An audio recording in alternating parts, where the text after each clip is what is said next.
જ્ઞાન યોગ ચેપ્ટર 1 ધર્મની આવશ્યકતા માનવજાતનું ભાવિ ઘડવામાં જે પરિબળોએ કામ કર્યું છે અને હજુ પણ કરી રહ્યા છે તે બધામાં જેની અભિવ્યક્તિને આપણે ધર્મ કહીએ છીએ તેના કરતાં વધારે શક્તિશાળી પરિબળ બીજું એકેય નથી. બધી સામાજિક સંસ્થાઓની પાર્શ્વભૂમિ તરીકે ક્યાંક ને ક્યાંક તે વિશિષ્ટ બળની ક્રિયાશક્તિ હોય છે. માનવ ઘટકોને એકબીજાની જોડે એકઠા રાખનારી મોટામાં મોટી પ્રેરણા આ શક્તિમાંથી મેળવવામાં આવે છે. આપણે સૌ એ સ્પષ્ટ રીતે જાણીએ છીએ કે ઘણા કિસ્સાઓમાં જાતિ, આબોહવા કે કુળના બંધન કરતાં પણ ધર્મનું બંધન વધારે મજબૂત નીવડ્યું છે. એ એક જાણીતી હકીકત છે કે જે લોકો એક ઈશ્વરને પૂજે છે અને એક જ ધર્મમાં માને છે તે લોકો માત્ર એક જ કુળના લોકો કે ભાઈઓના કરતાં પણ ઘણા વધારે બળ અને મક્કમતાથી એકબીજાની પડખે ઊભા રહ્યા છે. ધર્મની શરૂઆત કેવી રીતે થઈ તે શોધવાને માટે વિવિધ પ્રયાસો થયા છે. આજે આપણે જમાના સુધી ચાલતા આવેલા બધા જ પ્રાચીન ધર્મોમાં આપણે એક જ દાવો કરાતો જોઈએ છીએ કે તે બધા અલૌકિક છે. તેમની ઉત્પત્તિ જાણે કે માનવ મગજમાંથી નહીં પરંતુ ક્યાંક બહારથી થયેલી છે. આધુનિક વિદ્વાનોમાં ધર્મની ઉત્પત્તિ વિશે બે પ્રણાલીઓ થોડે ઘણે અંશે આજે સ્વીકારેલી છે. તેમાંની એક છે ભૂતાત્મા પ્રણાલી અને બીજી છે અનંતના વિચારનો વિકાસ. એક પક્ષ એવું માને છે કે ધાર્મિક વિચારોની શરૂઆત પિતૃપૂજામાંથી થયેલી છે, જ્યારે બીજો પક્ષ એવો મત ધરાવે છે કે ધર્મની શરૂઆત પ્રકૃતિની શક્તિઓને જીવંત વ્યક્તિ તરીકે માનવાથી થાય છે. માણસ પોતાના મૃત્યુ પામેલા સગા વહાલાઓની યાદગીરી જાળવી રાખવા ઈચ્છે છે. તે માને છે કે શરીરનો નાશ થયા પછી પણ તેઓ જીવે છે. માણસ પોતાના મૃત સગાઓને ખાવાનું આપવા અને અમુક અર્થમાં તેમની પૂજા કરવા માગે છે. જેને આપણે ધર્મ કહીએ છીએ તેનો વિકાસ એમાંથી થયો છે. ઇજિપ્ત, બેબીલોન, ચીન, અમેરિકા અને અન્ય દેશોની ઘણી પ્રજાઓના પ્રાચીન ધર્મોનો અભ્યાસ કરતા આપણે જોઈએ છીએ કે પિતૃપૂજા ધર્મની શરૂઆત હોય એવા સ્પષ્ટ ચિહ્નો દેખાય છે. પ્રાચીન ઇજિપ્તના લોકોનો પ્રથમ વિચાર બેવડિયા આત્માનો હતો. દરેક માનવ શરીર તેનામાં પોતાના જેવું બીજું અંગ ધરાવતું હતું અને જ્યારે માણસ મરી જાય ત્યારે આ બીજું અંગ તેનામાંથી બહાર ચાલ્યું જતું અને છતાં જીવ્યા કરતું, પરંતુ સાથે એમ પણ માનતું કે આ અર્ધ અંગ માત્ર ત્યાં સુધી જ જીવી શકે કે જ્યાં સુધી પેલો મૃતદેહ એક બંધ અવસ્થામાં રહે. તેથી આપણે જોઈએ છીએ કે ઇજિપ્તના લોકો મૃતદેહને કોઈ પ્રકારની ઈજા થયા વિનાનો રાખવાને ખૂબ જ ઇંતજાર રહેતા. એ જ કારણે તેઓ ગંજાવર પિરામિડો બાંધતા અને ત્યાં પહેલા મૃતદેહો સાચવી રાખતા, કારણ કે મૃત શરીરનો જો કોઈ પણ બહારનો ભાગ જરા પણ ઈજા પામે તો તેના બીજા અર્ધ અંગને પણ તે જ પ્રમાણે ઈજા પહોંચે એમ મનાતું. દેખીતી રીતે જ આ પિતૃપૂજા છે. પ્રાચીન બેબીલોનના લોકોમાં પણ આપણને આવો જ બીજા ધર્મ અંગનો વિચાર જોવા મળે છે, માત્ર તેમાં સહેજ ફેર છે. મૃત્યુ પામ્યા પછી તેનું અર્ધ અંગ પ્રેમનો બધો વિચાર ગુમાવી બેસતું. પ્રાચીન હિન્દુઓમાં પણ આપણે આ પિતૃપૂજાના ચિહ્નો જોઈએ છીએ. ચીનાઓમાં પણ તેમના ધર્મનું મૂળ પિતૃપૂજા જ છે એમ કહી શકાય. અને એ વિશાળ દેશના એક છેડાથી બીજા છેડા સુધી હજુ પણ તે જ પ્રણાલી પ્રવર્તી રહી છે. હકીકતે ચીનમાં જો કોઈ પણ ધર્મ પ્રબળ રીતે પ્રવર્તતો હોય તો તે માત્ર પિતૃપૂજાનો જ છે. આમ એક બાજુએ જે લોકો પિતૃપૂજાને ધર્મની શરૂઆત ગણે છે તેમનો પક્ષ મજબૂત લાગે છે. બીજી બાજુએ કેટલાક વિદ્વાનો એવા છે કે જેઓ પ્રાચીન આર્યોના સાહિત્યમાંથી એમ પુરવાર કરે છે કે ધર્મની શરૂઆત પ્રકૃતિ પૂજામાંથી થયેલી છે. જો કે ભારતમાં આપણને બધી જ જગ્યાએ પિતૃપૂજાના પ્રમાણો મળે છે, છતાં પ્રાચીન સાહિત્યમાં આપણને તેનો ઉલ્લેખ ક્યાંય જોવા મળતો નથી. આર્ય પ્રજાના પ્રાચીન ગ્રંથ ઋગ્વેદ સંહિતામાં આપણને તેનું કોઈ પણ ચિહ્ન સાંપડતું નથી. આધુનિક વિજ્ઞાનો એમ માને છે તેમાં દેખાય છે કે તે પ્રકૃતિ પૂજા છે. માનવ મન દ્રશ્ય જગતની પાછળ ડોકિયું કરવાને પ્રયત્ન કરતું જણાય છે. ઉષા, સંધ્યા, વાવાઝોડું, પ્રકૃતિના પ્રચંડ અને રાક્ષસી બળો, તેનું સૌંદર્ય વગેરેએ માનવીના મન ઉપર પ્રભાવ પાડ્યો છે અને આ બધી વસ્તુઓ સમજવા સારું તે હંમેશા તેની પર જવાની મહત્વાકાંક્ષા સેવે છે. એ પ્રયત્નમાં તે આ દ્રશ્યોમાં જીવંત વ્યક્તિના ગુણોનું આરોપણ કરે છે અને તેમનામાં આત્માનું અને કોઈ વાર સુંદર તો કોઈ વાર અતિન્દ્રિય શરીરનું આરોપણ કરે છે. તે દ્રશ્યો વ્યક્તિ રૂપે કલ્પાયા હોય કે ન હોય, પણ દરેક પ્રયત્ન અંતે તેમની વસ્તુ નિરપેક્ષ ભાવનામાં પરિણમે છે. પ્રાચીન ગ્રીક લોકોમાં પણ આવું જ જોવામાં આવે છે. તેમના બધા પુરાણો માત્ર આ ભાવનાત્મક પ્રકૃતિ પૂજા જ છે. એ જ પ્રમાણે જર્મન્સ, સ્કેન્ડિનેવિયન અને બીજી બધી આર્ય પ્રજાઓ વિશે પણ આમ જ છે. આ રીતે આ પક્ષે પણ પ્રકૃતિના બળોને વ્યક્તિ રૂપે કલ્પવામાં ધર્મનું મૂળ રહેલું છે. એ મતને માટે પણ મજબૂત પુરાવો ઊભો કરવામાં આવે છે. આ બંને અભિપ્રાયો જો કે વિરોધાભાસી લાગે છે, છતાં ત્રીજા મુદ્દા ઉપર તેમને સુસંગત બનાવી શકાય, અને મારા મત પ્રમાણે ધર્મનું સાચું મૂળ તે જ છે. હું તેને ઇન્દ્રિયોની મર્યાદાથી પર જવાનો પ્રયત્ન કહેવા માંગુ છું. કાં તો માણસ પોતાના પૂર્વજોના આત્માની શોધમાં, એટલે કે મૃતાત્માઓની શોધમાં નીકળે છે, એટલે કે જ્યારે શરીર વિલીન થઈ જાય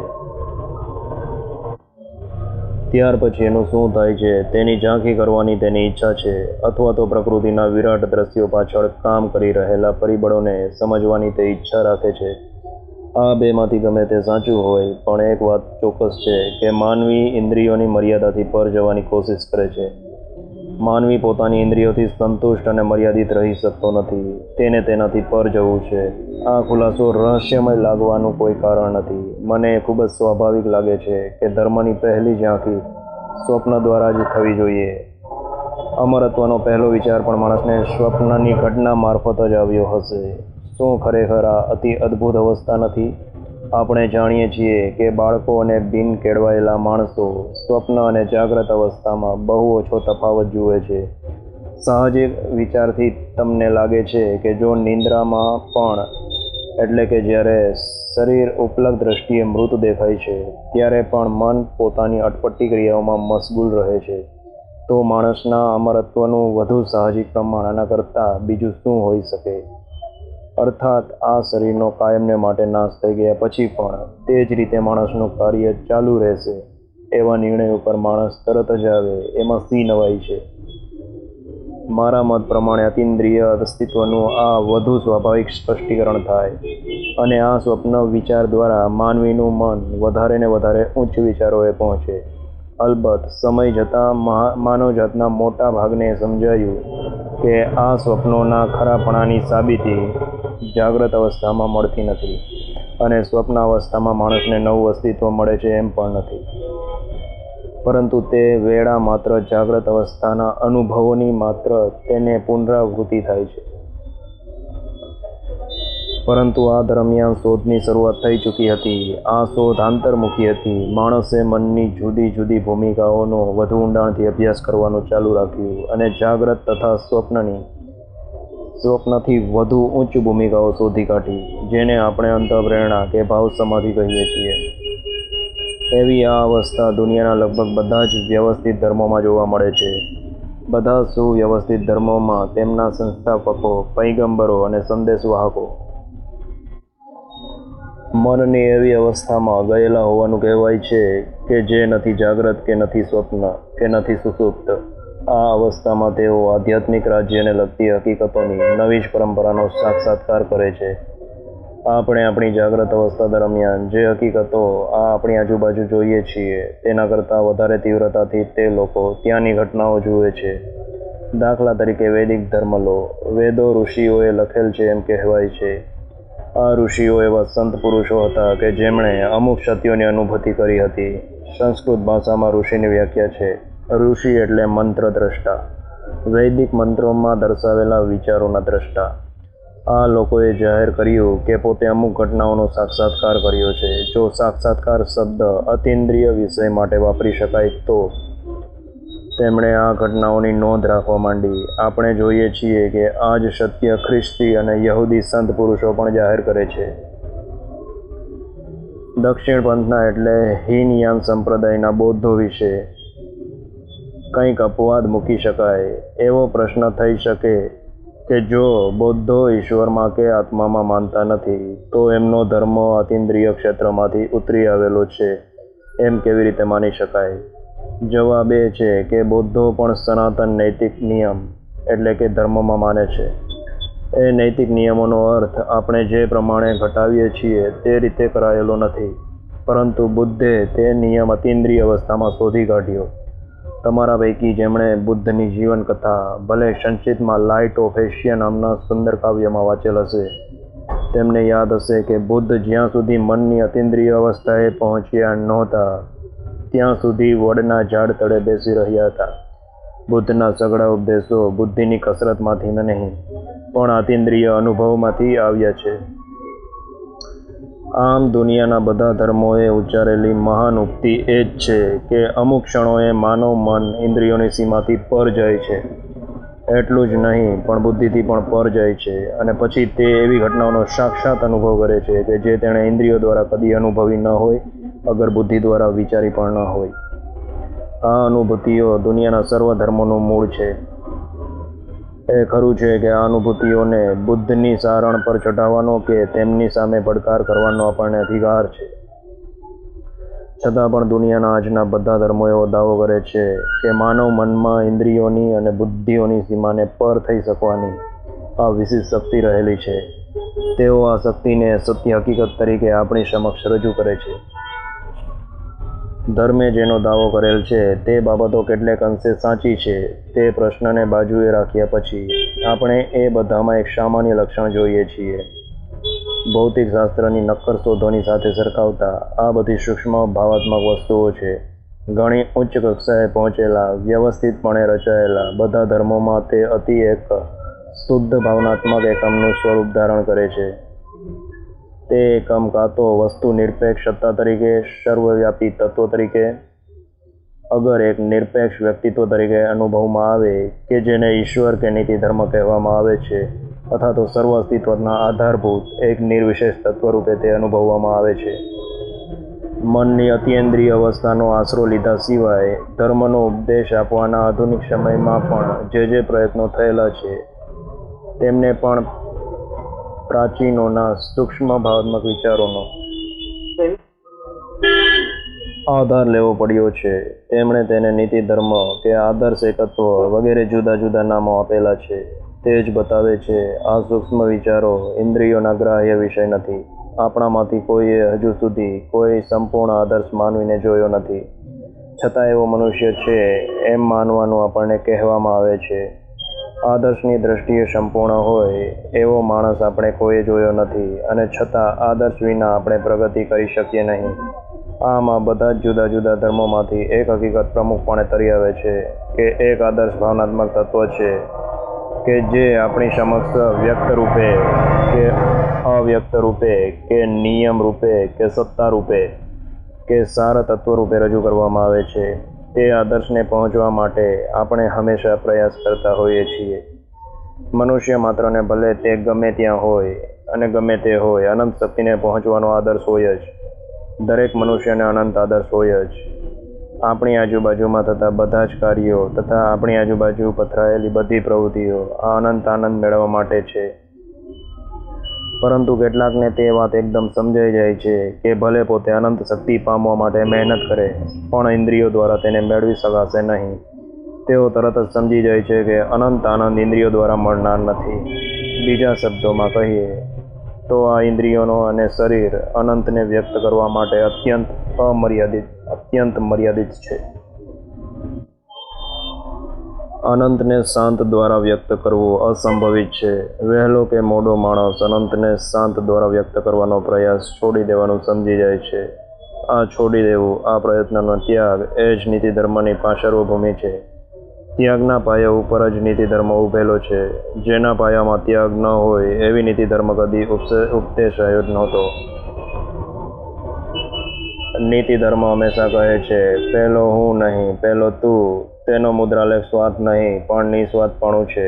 નીતિ ધર્મના નિયમો એવો આદેશ આપે છે કે જ્યારે માણસ અનંત શક્તિ, અનંત આનંદ મેળવવાના ઇન્દ્રિયો દ્વારા પ્રયત્ન કરે છે ત્યારે વ્યક્તિત્વના જે વ્યર્થ વિચારોને પોતે વળગી રહે છે તેમનો તેણે ત્યાગ કરવો પડશે. તમારે બીજાને આગળ કરવા પડશે અને તમારી જાતને છેલ્લે મૂકવી પડશે.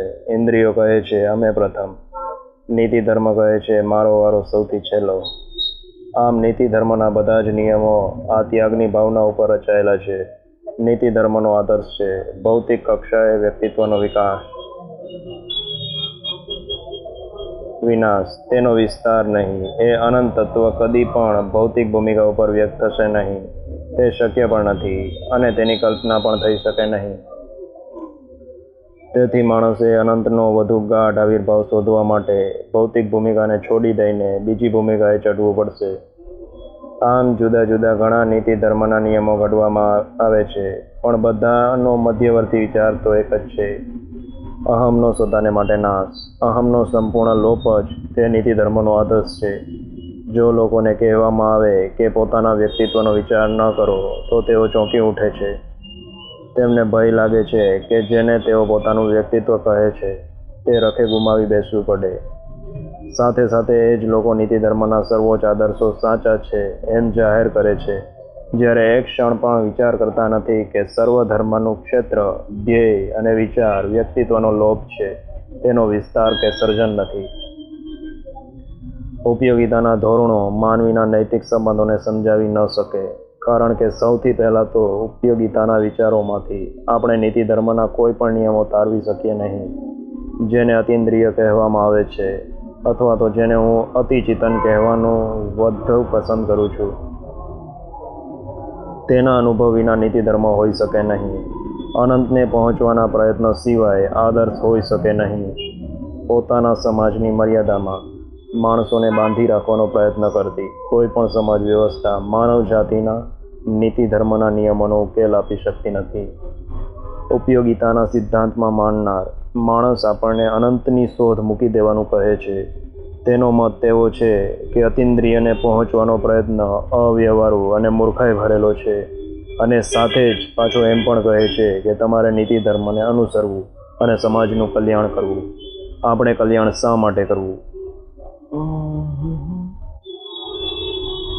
કલ્યાણ કરવું એ ગૌણ વાત છે. આપણી પાસે આદર્શ હોવો જોઈએ.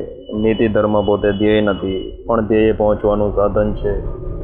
જો કંઈ ધ્યેય ન હોય તો આપણે શા માટે નીતિમાન થવું જોઈએ? બીજા લોકોને નુકસાન કરવાને બદલે મારે તેમનું કલ્યાણ શા માટે કરવું જોઈએ?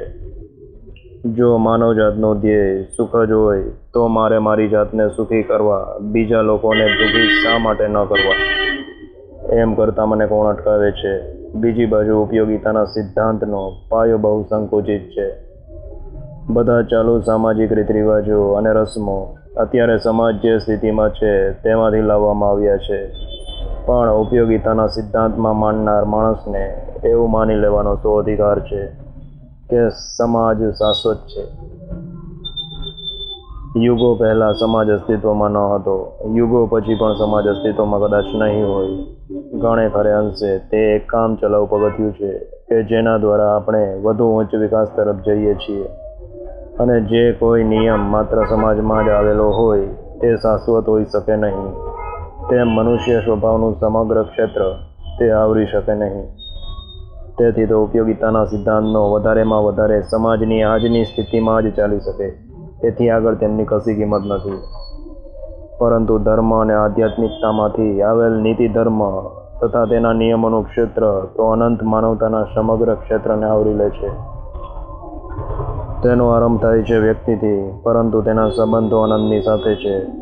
સાથે સાથે તે સમાજને પણ આવરી લે છે, કારણ કે સમાજ એટલે આ અનેક વ્યક્તિઓના સમૂહ સિવાય બીજું કંઈ નથી.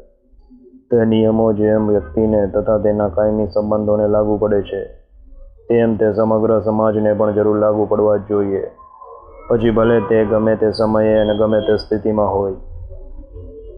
આમ આપણે જોઈએ છીએ કે માનવજાતને માટે આધ્યાત્મિક ધર્મની હંમેશા જરૂર છે. ગમે તેટલા આનંદદાયક હોય છતાં પણ માણસ હંમેશા ભૌતિક પદાર્થોનો જ વિચાર કરીને રહી ન શકે. એમ કહેવામાં આવે છે કે આધ્યાત્મિક વસ્તુઓ તરફ બહુ ધ્યાન આપવામાં આવે તો તે દુનિયાના વ્યવહારુ સંબંધોમાં ખલેલ પહોંચાડે છે. ચીનના સંત કોન્ફ્યુશિયસના અતિ પ્રાચીન જમાનામાં પણ એમ કહેવામાં આવતું કે આપણે આ દુનિયાનું ધ્યાન રાખીએ, અને પછી જ્યારે આપણે આ દુનિયાનો વ્યવહાર પૂરો કરીશું ત્યારે બીજી દુનિયા વિશેનો વિચાર કરીશું. આ દુનિયા પૂરતું આપણે ધ્યાન રાખીએ એ ઘણું સારું છે, પણ જો આધ્યાત્મિકતા તરફ વધારે પડતું ધ્યાન આપણા વ્યવહારિક સંબંધોનો ઉપર થોડી ઘણી અસર કરે તો કહેવાતા વ્યવહારુપણા તરફનું આપણું વધારે પડતું ધ્યાન આપણને આ લોક અને પરલોકમાં નુકસાન પહોંચાડે છે. આપણને તે જડવાદી બનાવે છે, કારણ કે માણસે પ્રકૃતિને પોતાના ધ્યેય તરીકે અપનાવવાની જ નથી, પરંતુ તેમનાથી પર જવાનું છે. માણસ જ્યાં સુધી પ્રકૃતિથી પર જવાની કોશિશ કરે છે ત્યાં સુધી તે માણસ છે, અને આ પ્રકૃતિ આંતર અને બાહ્ય છે. તે આપણા શરીરનું તથા બાહ્ય ભૌતિક પરમાણુઓનું નિયમન કરે છે. એટલું જ નહીં, પણ આપણી અંદર રહેલી જે વધુ સૂક્ષ્મ પ્રકૃતિ છે, એટલે કે હકીકતમાં જગતને ચલાવનારી શક્તિ છે, તેનું પણ નિયમન કરે છે. બાહ્ય પ્રકૃતિને જીતવી એ સારું અને મહત્વપૂર્ણ છે, પરંતુ આંતર પ્રકૃતિને જીતવી એથી પણ વધુ સારું અને વધુ મહત્વપૂર્ણ છે. ગ્રહો અને તારાઓનું સંચાલન કરતા નિયમોનું જ્ઞાન હોવું એ મહત્વપૂર્ણ અને સારું છે, પરંતુ માનવજાતની ઈચ્છાઓ, લાગણીઓ અને આવેશોને કાબૂમાં રાખતા નિયમોનું જ્ઞાન હોવું તે અનંત ગણું સારું અને મહત્વપૂર્ણ છે.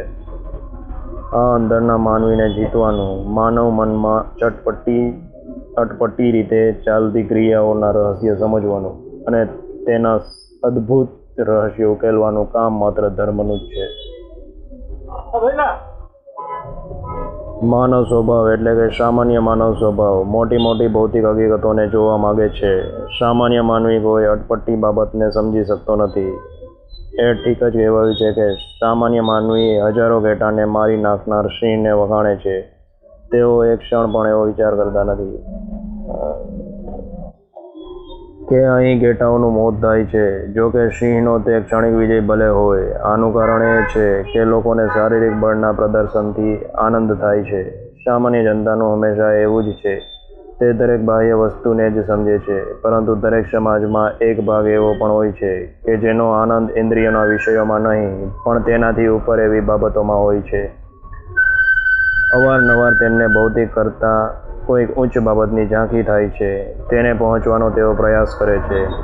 જો આપણે દુનિયાની પ્રજાઓમાં ઇતિહાસ બરોબર રીતે વાંચીશું તો હંમેશા એવું દેખાશે કે જ્યારે કોઈ દેશમાં આવા લોકોની સંખ્યા વધે છે, ત્યારે જ તે પ્રજાની ઉન્નતિ થાય છે. ઉપયોગિતાવાદીઓની અને અનંતની આ શોધને ભલે ગમે તેટલી વ્યર્થ ગણે તો પણ જ્યારે તે અટકી પડે છે, ત્યારે તે પ્રજાનું અધપતન શરૂ થાય છે. એટલે કે દરેક પ્રજાની તાકાતનું મૂળ તે પ્રજાની આધ્યાત્મિકતામાં રહેલું છે, અને જે દિવસથી તે પ્રજામાંથી આધ્યાત્મિકતા તરફનું વલણ ઓછું થાય છે અને ભૌતિકવાદ જોર પકડે છે, તે દિવસથી તે પ્રજાનું મૃત્યુની શરૂઆત થાય છે. આમ ધર્મમાંથી જે કંઈ નક્કર હકીકતો તથા સત્યો આપણે શીખીએ તે બાજુ પર મૂકતા, જે કંઈ આશ્વાસન આપણે તેમાંથી મેળવીએ તે પણ બાજુએ મૂકતા, ધર્મ એક વિજ્ઞાન તરીકે, એક અભ્યાસ તરીકે માનવીના મનને માટે એક મોટામાં મોટો અને સૌથી તંદુરસ્ત વ્યાયામ છે. અનંતને પામવાનો આ પુરુષાર્થ, અનંતને સમજવા માટેની આ મથામણ, જાણે કે ભૌતિક પદાર્થોમાંથી બહાર જઈને ઇન્દ્રિયોની સીમાથી પર થવાનો આ પ્રયત્ન, આધ્યાત્મિક માનવ વિકાસવાનો આ પુરુષાર્થ, અનંતને આપણી સાથે એક કરવાનો આ દિન રાતનો પ્રયાસ, આ પ્રયત્ન જ માણસ માટે સૌથી વધુ ગૌરવભર્યો અને ભવ્ય છે.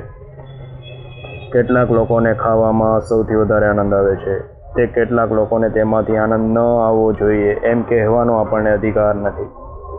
બીજા કેટલાક અમુક વસ્તુઓની માલિકી ધરાવવામાં ખૂબ જ રસ આવે છે, તે લોકોને આ બાબતોમાં રસ ન આવવો જોઈએ એમ કહેવાનો પણ આપણને હક નથી. પરંતુ જે માણસને આધ્યાત્મિક વિચારોમાં અત્યંત રસ આવે છે, તેને ના કહેવાનો એ લોકોએ પણ અધિકાર નથી. જીવ જેટલી નીચી કક્ષાનો તેટલો તેને ઇન્દ્રિય ભોગમાં આનંદ વધારે. એક કૂતરા કે વરુણા જેટલા હર્ષાવેશથી બહુ ઓછા માણસો ખોરાક ખાઈ શકે છે, પણ વરુનો કે કૂતરાઓનો સઘળો આનંદ જાણે કે ઇન્દ્રિયોમાં જ સમાયેલો હોય છે. બધી પ્રજાઓમાં માનવજાતની નીચલી કક્ષાના લોકોને ઇન્દ્રિયોના વિષયોમાં વધારે આનંદ આવે છે, જ્યારે સંસ્કારી અને કેળવાયેલા લોકોની વિચારણા, તત્વજ્ઞાન, કલા અને વિજ્ઞાનમાં વધારે આનંદ આવે છે. આધ્યાત્મિકતા એથી પણ ઊંચી કક્ષા છે, અનંત હોવાથી તેની ભૂમિકા ઊંચામાં ઊંચી છે, અને જે લોકો તેમાં રસ લઈ શકે તેમના માટે તેમાંથી મળતો આનંદ પણ ઊંચામાં ઊંચો છે. તેથી ઉપયોગિતાના સિદ્ધાંત પ્રમાણે પણ જે માણસને આનંદ મેળવવો હોય તેને ધાર્મિક વિચારો કેળવવા જોઈએ, કારણ કે ઊંચામાં ઊંચો આનંદ એ જ છે. આમ અભ્યાસના વિષય તરીકે ધર્મ મને તદ્દન જરૂરી જણાય છે. આપણે તેના પ્રભાવથી તે જોઈ શકીએ છીએ. મનુષ્યના મનને ચલાવનાર મોટામાં મોટું પ્રેરક બળ ધર્મ છે. આધ્યાત્મિકતાનો આદર્શ જેટલી શક્તિ આપણામાં રેડી શકે તેટલી શક્તિ બીજો કોઈ આદર્શ રેડી શકે નહીં. માનવ ઇતિહાસ જોતા આપણને સ્પષ્ટ જ રીતે જોઈ શકીએ છીએ કે આ હકીકત છે અને ધર્મની શક્તિનો હજુ અંત આવેલ નથી. માત્ર ઉપયોગિતાના સિદ્ધાંતને અનુસરીને પણ માણસો સારા અને પ્રામાણિક થઈ શકે તેની હું ના નથી કહેતો. માત્ર ઉપયોગિતાના સિદ્ધાંતને અનુસરીને જ દુનિયાના ઘણા એવા પુરુષો થયા છે કે જેઓ સંપૂર્ણ રીતે નિર્દોષ, નીતિપરાયણ અને ભલા હોય, પરંતુ દુનિયાને હચમચાવી મૂકનારા માણસો જેઓ આ દુનિયામાં જાણે કે ચુંબક શક્તિનો મોટો જથ્થો લાવે છે, જેમનો જુસ્સો સેંકડો અને હજારો લોકો ઉપર પ્રભાવ પાડે છે, જેમના જીવન બીજાની જિંદગીમાં આધ્યાત્મિકતાના અગ્નિ પ્રગટાવે છે. આવા લોકોની પાર્શ્વ ભૂમિકા આપણે જોઈએ છીએ કે હંમેશા આધ્યાત્મિક હોય છે. તેમનું પ્રેરક બળ ધર્મમાંથી આવ્યું હોય છે. જે અનંત શક્તિ દરેક મનુષ્યનો સ્વભાવ અને જન્મસિદ્ધ હક છે તે મેળવવાનું ધર્મ મોટામાં મોટું પ્રેરક બળ છે. જે અનંત શક્તિ દરેક મનુષ્યનો સ્વભાવ અને જન્મસિદ્ધ હક છે તે મેળવવાનું ધર્મ મોટામાં મોટું પ્રેરક બળ છે. ચારિત્ર્યના ઘડતર માટે જે કંઈ સારું અને મહાન છે તે બધાને માટે, પોતાની તથા બીજાની શાંતિને માટે ધર્મ સૌથી મોટું પ્રેરક બળ છે અને તેથી એ દ્રષ્ટિએ તેનો અભ્યાસ થવો જોઈએ. અગાઉના કરતાં આજે ધર્મનો અભ્યાસ વધારે વિસ્તૃતપણે થવો જોઈએ. ધર્મના સઘળા સંકુચિત, મર્યાદિત અને ઝઘડો પેદા કરનારા વિચારો જવા જ જોઈએ. ધર્મના બધા સાંપ્રદાયિક વિચારોનો, જાતિ અંગેના કે રાષ્ટ્ર અંગેના વિચારોનો ત્યાગ કરવો જોઈએ. જો દરેક જાતિ કે પ્રજાને પોતાનો વિશિષ્ટ ઈશ્વર હોવો જોઈએ અને બીજા બધા ખોટા છે તેમ તેણે માનવું જોઈએ, તો તે એક વહેમ છે. તે ભૂતકાળની વસ્તુ બની જવો જોઈએ. આવા બધા વિચારોને તિલાંજલિ આપવી જોઈએ. જેમ જેમ માનવ મન વિકાસ પામતું જાય છે તેમ તેમ તેની આધ્યાત્મિક સાધનાઓ પણ વધુ ઉદાર થતી જાય છે. આજે એવો સમય આવી ગયો છે કે માણસ એક પણ વિચાર એવો ન કરી શકે કે જે દુનિયાને દરેક છેડે પહોંચ્યા વિના રહે. માત્ર ભૌતિક સાધનો વડે પણ આપણે આખી દુનિયાના સંપર્કમાં પહોંચી ચૂક્યા છીએ. તેથી દુનિયાના ભવિષ્યના ધર્મોએ પણ તેટલા જ વિશ્વવ્યાપી અને તેટલા જ ઉદાર બનવું પડશે. ભવિષ્યના ધાર્મિક આદર્શોએ દુનિયામાં જે કંઈ મહાન અને સારું છે તે બધાને આવરી લેવું પડશે. સાથોસાથ ભવિષ્યના વિકાસને માટે પણ અખૂટ ક્ષેત્ર રહેશે. ભૂતકાળનું જે કંઈ સારું તત્વ છે તેની જાળવી રાખવું જોઈએ અને હાલ જે આપણા ભંડારમાં છે તેમાં ભવિષ્યમાં વધારો થવાને માટે હંમેશા દ્વાર ખુલ્લા રાખવા જોઈએ. ધર્મો એકબીજાને સમાવી લેવાને માટે તૈયાર હોવા જોઈએ. એકબીજાની ઈશ્વરની ભાવના જુદી જુદી હોય માટે પરસ્પર તિરસ્કારની દ્રષ્ટિએ જોવું ન જોઈએ. મારી જિંદગીમાં મેં અનેક આધ્યાત્મિક પુરુષો જોયા છે, અનેક સમજદાર પુરુષો જોયા છે કે જેઓ ઈશ્વરમાં બિલકુલ માનતા ન હતા. એટલે કે આપણે જે રીતે માનીએ છીએ તે રીતે માનતા ન હતા, પણ કદાચ આપણે કદી પણ સમજી ન શકીએ તેના કરતાં તે લોકો ઈશ્વરને વધુ સારી રીતે સમજ્યા હતા. ઈશ્વરનો વ્યક્તિ તરીકેનો વિચાર અથવા વ્યક્તિત્વથી પર અનંત તત્વ, નીતિ, ધર્મ કે આદર્શ માનવ, આ બધાને ધર્મની વ્યાખ્યામાં આવવું જ પડે છે. અને ધર્મો જ્યારે આ પ્રમાણે ઉદાર બનશે ત્યારે તેમની કલ્યાણ કરવાની શક્તિ 1000 ગણી વધી ગઈ હશે. ધર્મોમાં પ્રચંડ શક્તિ હોવા છતાં સંકુચિતતા અને મર્યાદાઓને લીધે જ તેમણે ઘણીવાર દુનિયાનું ભલું કરવા કરતાં નુકસાન વધારે કર્યું છે. હજુ આજે પણ એવા કેટલાક સંપ્રદાયો અને સમાજો છે કે જે લગભગ સરખી જ જાતના ખ્યાલો ધરાવતા હોવા છતાં પરસ્પર ઝઘડતા જોવામાં આવે છે, કારણ કે એક બરાબર બીજાની માફક જ તે વિચારો વ્યક્ત કરવા માંગતો નથી. તેથી ધર્મોએ વિશાળ દ્રષ્ટિ કેળવવી જ પડશે. ધાર્મિક વિચારોને પણ અનંત, ઉદાર અને વિશ્વવ્યાપી બનાવવા જોઈએ. ત્યાર પછી જ ધર્મનો ખરેખર વિકાસ થશે. ધર્મની શક્તિ તો દુનિયામાં હજુ હમણાં જ પ્રગટ થવા લાગી છે. કેટલીક વાર એમ કહેવામાં આવે છે કે ધર્મો હવે મરી પરવડતા જાય છે અને આધ્યાત્મિક વિચારો દુનિયામાંથી લુપ્ત થતા જાય છે. મને તો એમ લાગે છે કે ધર્મો અને આધ્યાત્મિક વિચારોની હજુ હવે શરૂઆત થઈ છે. ઉદાર અને પવિત્ર બનેલી ધર્મની શક્તિ માનવ જીવનના દરેક ક્ષેત્રમાં પ્રવેશવાની છે. જ્યાં સુધી ધર્મ માત્ર થોડાક પસંદ કરાયેલા માણસોનો અને ધર્મગુરુઓની મંડળીઓના હાથમાં હતો, ત્યાં સુધી તે મંદિરોમાં, દેવળોમાં, ગ્રંથોમાં, આચારમાં, વિધિમાં, મૂર્તિઓમાં અને ક્રિયાકાંડોમાં સમાયેલો રહ્યો. પરંતુ જ્યારે આપણે ખરેખર વિશ્વવ્યાપી આધ્યાત્મિક દ્રષ્ટિએ વિચાર કરીશું, ત્યારે ધર્મ સાચો અને પ્રાણવંત બનશે. તે આપણો ખુદ સ્વભાવ બની જશે. આપણા દરેક હલનચલનમાં, આપણા સમાજના રોમે રોમમાં તે દાખલ થઈ જશે અને અત્યારના કરતાં અનંત ગણી વધારે કલ્યાણકારી શક્તિ બની જશે. બધા ધર્મો કાં તો એકી સાથે જીવે ને કાં તો એકી સાથે મરે છે. એ જોતા જરૂરની વસ્તુ છે. જુદા જુદા ધર્મો વચ્ચે ભાઈચારો, પરસ્પર પ્રત્યેનો આદર અને માનમાંથી ઉત્પન્ન થતી બંધુત્વ ભાવના, અને નહીં કે આજે દુર્ભાગ્ય જે અનેક ધર્મોમાં પ્રચલિત છે તેવી ઉપકાર કરતી, દયા દર્શાવતી, સંકુચિતતાભરી ભલાઈની ભાવના. સૌથી વિશેષ તો માનસિક ઘટનાઓના અભ્યાસમાંથી આવતા ધર્મની અભિવ્યક્તિના પ્રકારો વચ્ચે આવી ભાવનાની ખાસ જરૂર છે. દુર્ભાગ્ય હજુય તેઓ ધર્મને માટે આગવો દાવો કરે છે, અને ધર્મની પહેલી અભિવ્યક્તિઓ કે જેના ચરણો પૃથ્વી સાથે જોડાયેલા હોવા છતાં મસ્તકો જાણે કે સ્વર્ગના રહસ્યો ભેદવા વધુ ઊંચા ચડી રહ્યા છે, તે કહેવાતા ભૌતિક વિજ્ઞાનો વચ્ચે આવી ભાવનાની જરૂર છે. આ સંવાદિતા લાવવા સારું બંને થોડું થોડું જતું કરવું પડશે. કેટલીક વાર ઘણું જતું કરવું પડશે. એટલું જ નહીં, કેટલીક વાર તો એ ગમશે પણ નહીં. અને છતાં આપણે એમને એમ જણાશે કે આ ત્યાગથી બંને વિકાસ સાધ્યો છે અને સત્યને પંથે વધારે આગળ ગયા છે. છેવટે જે જ્ઞાન દેશ અને કાળમાં, પ્રદેશમાં મર્યાદિત થયેલું છે, તે બંનેથી જે પર છે તેવા જ્ઞાનમાં મળી જઈ એક બનશે, અને જ્યાં ઇન્દ્રિયો અને મન પહોંચી શકશે નહીં, કે જે અનંત, નિરપેક્ષ અને એકમ અદ્વિતીય છે.